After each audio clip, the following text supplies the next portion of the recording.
February on the allotment, and I'm just going to give you an update. We've got garlic here, which is coming along nicely.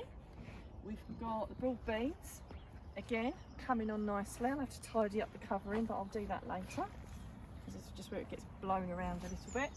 As we move up the allotment, we've got a few leeks, not many.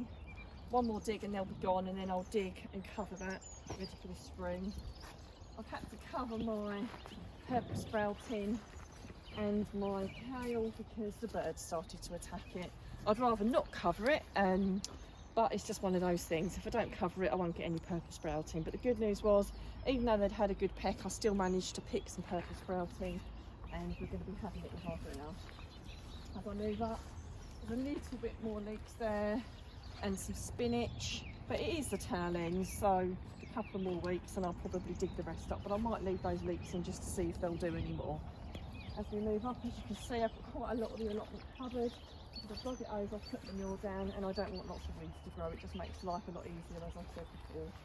So the jobs that you can be doing in February, and it's jobs that I'm going to be doing, is pruning my fruit bushes and trees. So this is my blackcurrant bush. It's a really good time to prune blackcurrants this time of year. And what you want to do is you just want to take out the older wood. What you're trying to achieve is so that lots of the branches don't all cross over. So they're the ones that you take out. So if you've got two that are crossing over, you'd cut the one down that was the older one. And what you're trying to achieve is like a kind of like a hole in the middle to get air around it, because that stops it from getting disease. So if you just get the secateurs, so if I choose one that's crossing over there, I go right down to the very bottom and prune it out. And then you keep going until you've thinned them out and you've got a bit more air going around them. So the same thing with the gooseberries. You do a very similar thing. You look at it, and where things are crossing over, you'll take out a bit of one of the branches that looks a little bit old. You have to be really careful because these are really prickly. But again, that one's crossing over that one. We take that one off. Got to get the secateurs into it. You know, you can't really get it too wrong. You're just trying to thin them out. And if you just generally go for the older stuff and leave the newer stuff, that's a general rule of thumb. So I'll come back and finish these off later because I'll be here a while doing these.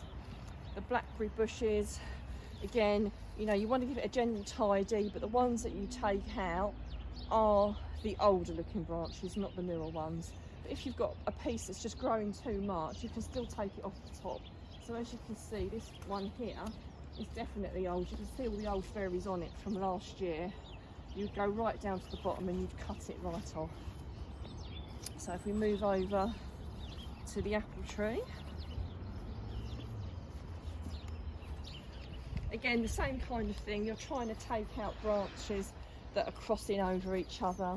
You know, like those ones are quite close together. And we don't want our apple tree to grow too high, so we're generally going to cut across the top of it to keep it a little bit smaller. So as we move round, we've got the raspberries. I've got two types of raspberry. I've got the autumn fruiting raspberries and the summer raspberries. The autumn ones, I just cut right down to the bottom, so I'll literally cut right down to the very bottom of every single one and completely floor it, and they will grow back. On the summer fruiting ones, you just cut out all the dead wood. So if you have a look here, see, that is a new one. You can see it's a lot different to this really brown one. So it's all these brown ones that will come out, the older ones. So, and I'll have to take this tree out because this tree unfortunately is diseased. So that's going to be coming out. But I'll be doing the same treatment on all the other fruit trees as we go around. And as we move up, so really exciting. The artichokes are looking fantastic. So I shall take the old wood out of there. Oh, that one just fell out. A bit easier than I thought it would be. And then we will have lovely artichokes in there.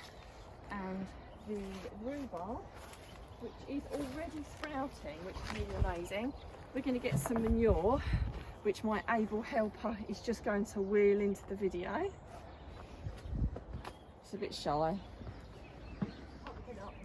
Not shy off camera, just shy on camera. And we're just going to cover the rhubarb with some of that manure because we're due snow probably tomorrow or the day after for the rest of the week. And this will keep it warm and it will feed it as well. And it will mean we'll get an earlier crop of rhubarb when we do this. So, there we go. And we'll probably get another wheelbarrow full and we'll just cover that and it will keep it all nice and warm and we'll get some really early rhubarb which will be absolutely fantastic. So we've done some of the pruning. We haven't finished it all, but we've done some of it. So we've pruned this black currant bush here. So we've basically taken out the bits that were crossing over, some of the really dead bits. We've pulled all the grass away from around the bottom. As you can see on this one, we haven't done this one yet, so there's still all the grass there, but we've pulled all this away. We've completely cut the autumn raspberries right down to the bottom, and they'll all grow back. We've trained the apple tree along and pruned out the bits that needs to be done. We're hoping to trail that along the supports there. As we move along to the blackberry bush, we've trimmed that, so it looks a lot less, but honestly it grows like crazy.